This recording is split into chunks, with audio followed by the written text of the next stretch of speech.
Welcome back to the ISDA AGM studio. I'm joined by David Bailey, Executive Director for Prudential Policy at the PRA. David, thank you very much for joining us. You're welcome. Thank you, Scott.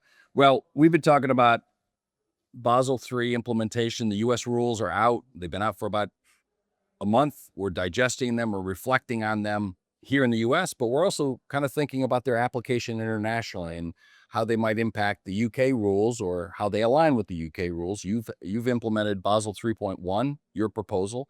What do you think about the implementation of the US rules, and how do we think about this on a cross-border basis? That's a good question, Scott. And it's great that we're talking about implementation now, and we're all moving in various jurisdictions to implement. And that's because international standards really matter. They underpin cross-border business. They underpin effective supervisory cooperation, and they underpin the ability of firms to operate on a global basis. And that's why we've moved ahead to implement Basel in the UK, and the vast majority of our rules come into effect as of 1st of Jan 2027, except for in one small area connected with internal modelling and market risk rules. We've looked closely at what the US have implemented, as we have in other jurisdictions, and we're in close contact with our regulatory counterparts in other jurisdictions. We're moving ahead with our rules on 1st of Jan 2027. What we will do, though, is reflect on what this means for the internal modelling part of the market risk rules, which are really, where consistency is really important to facilitate cross-border business. We've got the US proposals. We've also had new proposals from the EU come out. And so we're reflecting on that, and we're going to provide an update to the industry in the summer. Yeah, great. We'll also be providing input back and forth on all three rule sets to make sure that we have alignment, because you're correct.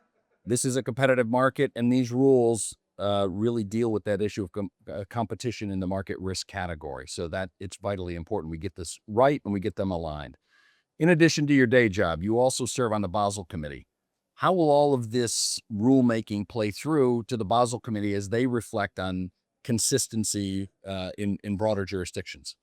So the priority for the committee at the moment is on implementation. And so it's great that we're having this discussion around implementation, and the committee and governors and heads of supervision have, on a number of occasions, emphasized the importance of timely, swift and effective implementation. So that's the priority. Once that's happened, the committee has a program of assessing how implementation has taken place in its member jurisdictions, and there's already a schedule outlined of which countries are going to be looked at when. And through that process, the committee will learn about implementation.